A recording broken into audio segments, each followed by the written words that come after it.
Good morning बच्चों। अभी तक तुमको परिवार और समाज के बारे में पढ़ा रहे हैं। उसके आगे हम तुम लोग को बताने जा रहे हैं जाति व्यवस्था। जाति व्यवस्था, जाति एक ऐसा समुदायक है जिसकी दो विशेषताएं हैं। इसके सदस्य वही होते हैं जो इसमें जन्म लेते हैं और दूसरा इसके सदस्य इसके अपने सामाजिक नियमों के साथ अपने समुदाय के बाहर विवाह नहीं कर सकते हैं, मतलब इसमें विवाह नहीं कर सकते हैं। उसके बाद जाति व्यवस्था की विशेषताएं जो समाज का खंडन आत्मक विभाजन कर देते हैं। जो क्या होता है, विभाजन बांट देते हैं, एक दूसरे के उसमें बांट देते हैं। और दूसरा जो है संस्कार और तीसरा भोजन और सामाजिक व्यवहार का प्रतिबंध अवस्था रोग। और चौथा भिन्न भिन्न खंडों अथवा जाति की सामाजिक धार्मिक विशेषताएं। पांचवा है कर्म कंडीय आधार है। और छठा जो है बिना रोक टोक के व्यवस्था का चुनाव अभाव। बिना रोक टोक के, कोई रोकता टोकता नहीं है, आप अपना चुनाव खुद कर ले, किसी में भी कर लीजिए, उसे में कोई रोकेगा नहीं। विवाह संबंधी प्रतिबंध, विवाह संबंधी जो है प्रतिबंध लगाया जाता है दूसरी जाति में आपको नहीं है। जातियों में खंडन आत्मक विभाजन, जाति जन्म का आधारित है और जाति अंतःविवाह का सामूहिक है। दूसरा अहिंदू की अस्पष्टता दृष्टि से लाभ के बारे में हम बताने जा रहे हैं। जाति प्रथा के लाभ।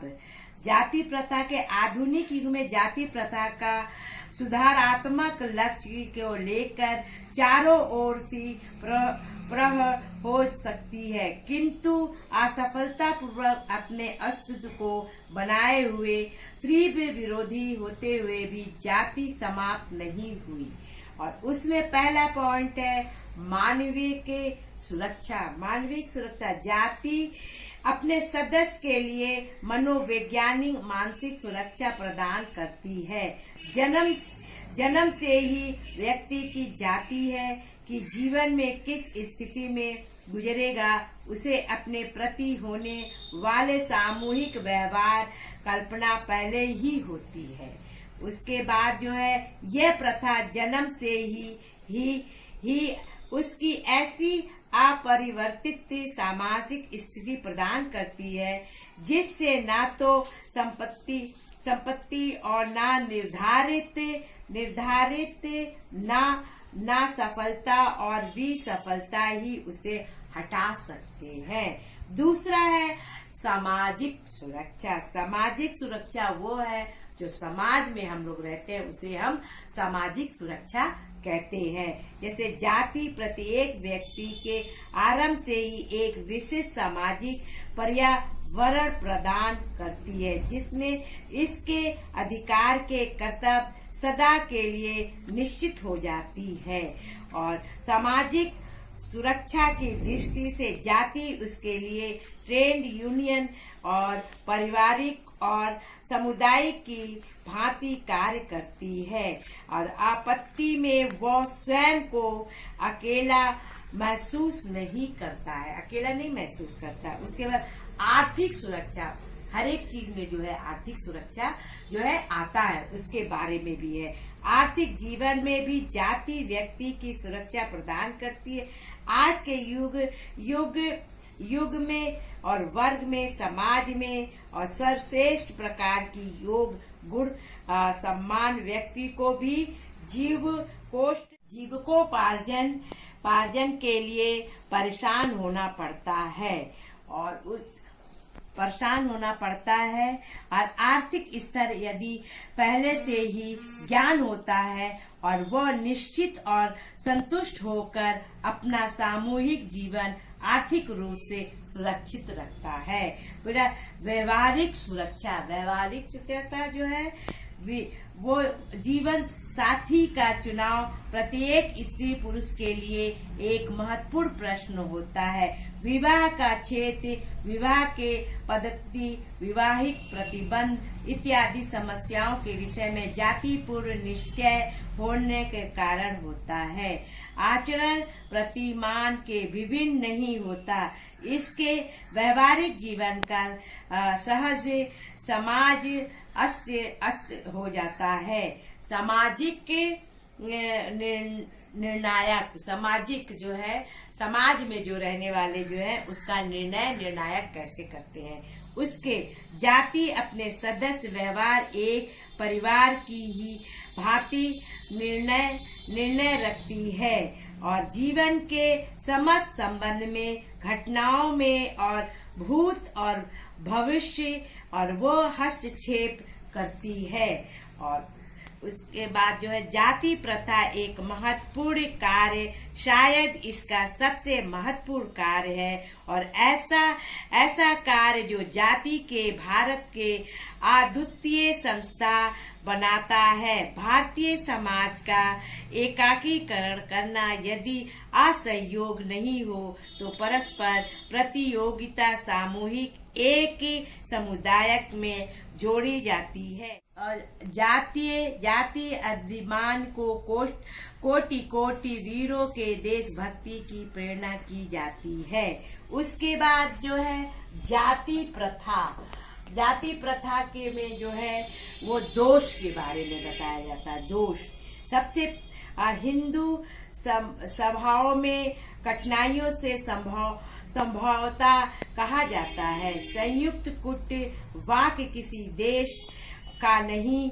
ही किसी विदेशी भारतीय वासी का है और यह प्राणी केवल निस्वार्थ नहीं वरन हानिकारक भी प्रतीत होती है। जाति प्रथा के प्रमुख दोष निम्नलिखित है। पहला, व्यक्ति के विकास का बाधा। व्यक्ति के विकास का, समाज का प्रत्येक व्यक्ति शारीरिक वैदिक दृष्टि से सामान्य नहीं होता है और व्यक्ति की योग्यता, क्षमता, रुचि तथा ध्यान करने सबको एक जैसे कार्य लाभ देना संयुक्त संग प्रतीत होता है।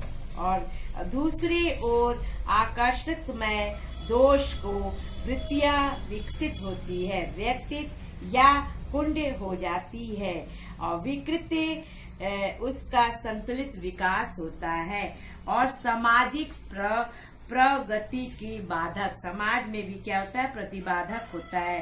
जाति व्यवस्था कार्य आधार पर सामाजिक विभाग कर देता है और जाति प्रथा के अनिश्चित व मनुष्य के आदर यह प्रवृत्ति की है जो कारक में है। आधुनिक युग में जाति प्रथा मूल स्वरूप में अनेक परिवर्तन दिखाई देते हैं। बदलती हुई राजनीतिक और सामाजिक परिस्थिति के कारण जाति प्रथा अथवा एक और अपने स्वरूप में बनाए रखने के लिए प्रयत्नशील है। और उसके बाद पहला पॉइंट है शिक्षा और विज्ञान। आप लोग को मालूम है शिक्षा और विज्ञान में बहुत ज्यादा परिवर्तन होता है। जाति प्रथा में परिवर्तन करने वाले प्रमुख कारक हिंदू समाज में शिक्षा की प्रगति, संसार के विज्ञान बढ़ाते चरण है। अंग्रेजी शिक्षा का प्रचार होने से शिक्षा संस्थाओं में जाति भेद कामना होने लगा और पश्चिम जगत की सभा में जाति प्रथा के विचार शिक्षा के ऊपर है। जैसे क्या था, भेदभाव होने लगता है। अपने देश में जैसे हिंदी का प्रचलन है और अंग्रेजों के देश में जो है इंग्लिश का प्रचलन है, लेकिन आजकल हम लोग के यहाँ भी जो है इंग्लिश मीडियम का बहुत ज्यादा प्रचलित हो गया है और उससे जो है हम लोग में जाति प्रथा की बात हो जाती है। दूसरा पॉइंट है औद्योगिकरण। किसी भी प्रकार के सामाजिक भेदभाव समाप्त करने वाले औद्योगिकरण बहुत ही सहायक सिद्ध होती है। कारखानों में एक ही स्थान पे लगी मशीनों पे हरिजनों काम करता है और ब्राह्मण अथवा राजपूत भी। इस प्रकार आधुनिकीकरण का विकास के कारण जाति प्रथा का विघटन हो रहा है। मतलब जैसे कि एक ही जगह पे सब काम करते हैं ना, इसीलिए क्या होता है, स्कूल में क्या होता है, ड्रेस बन जाता है। कोई भी जाति प्रथा का होता है, कोई हिंदू होता है बहुत ऊंचे पद पर, कोई क्रिश्चियन होता है बहुत ऊंचे पद पर, तो कोई मुस्लिम होता है ये, तो इसमें क्या था, मतभेद हो जाता है। इसीलिए एक समान होता है। कोई हरिजन होता है उसको बहुत नीचे निगाह से हम, लेकिन हरिजन हो या मुस्लिम हो या ईसाई हो या हिंदू हो, है तो इंसान ना। हमारे में क्या है, जो ब्लड की जो दौड़ रहा है, संचालन कर रहा है, वो क्या रेडी ना है। हिंदू का क्या पीला है, क्रिश्चियनों का क्या लाल है, क्या मुसलमानों का हरा है, नहीं, सबका लाल है। लेकिन क्या है, हम लोग जाति प्रथा में अलग अलग बांट दिए है, लेकिन हम सब एक भाई भाई ही है, अलग नहीं है। इसलिए हम लोग को कभी भी किसी को गलत निगाहों से नहीं देखना चाहिए। उसके बाद है नगरीकरण और औद्योगिकरण के फलस्वरूप भारत में नगरों का भी तेजी से विकास होता है। नगर की जनसंख्या बढ़ती गई है, जिसमें विभिन्न स्थानों में जातीय के लोग में साथ साथ रहने वाले सामाजिक संपर्क आने का अवसर मिलता है। इस नगर में विभिन्न व्यक्तिवादी, सामाजिक और गतिशील के स्थान बन गए, जहाँ से अपरिचित सामूहिक किसी जाति निर्णय जोर नहीं दी जाती है, जिसमें जातिगत और संघीकरण की संकुचित मनोवृत्ति और स्वयं काम हो जाती है। नगरी की जाति प्रथा को निर्बल बनाने के महत्वपूर्ण है। क्या है, निर्बल बनाने की जो है महत्वपूर्ण कर है। अब हम लोग क्या था, अभी तक जो है हम लोग परिवार और समाज के बारे में पढ़ रहे थे, बहुत कुछ सीखे हैं। सुनने से बहुत ज्यादा ज्ञान होता है। हमको उम्मीद है कि आप लोग कॉपी किताब रखे होंगे, आप लोग नोट्स बनाइए, समझ के जरूर लिखिए, क्योंकि एग्जाम किस टाइप से होगा, कैसे होगा, ये ना हमको मालूम है ना आपको मालूम है। और जब परिस्थिति कैसी आएगी, और हो सकता है कि जो भी टेस्ट होता है, जो भी एग्जाम होता है, उसे कोई भी बच्चा, और खास तौर से पीटी का तो एग्जाम आप लोग मत छोड़िएगा, क्योंकि आपका एग्जाम जो है इसका जो है मान रखता है हमारा और ना सिस्टर का बनाया हुआ, सरकार का जो है ये बनाया हुआ है। सबसे महत्वपूर्ण पुस्तक है ये। इसलिए आप सभी से निवेदन है कि आपको जब भी समय मिले आप अपना नोट्स पढ़िए और लिखिए। आप सभी को मेरा बाय बाय।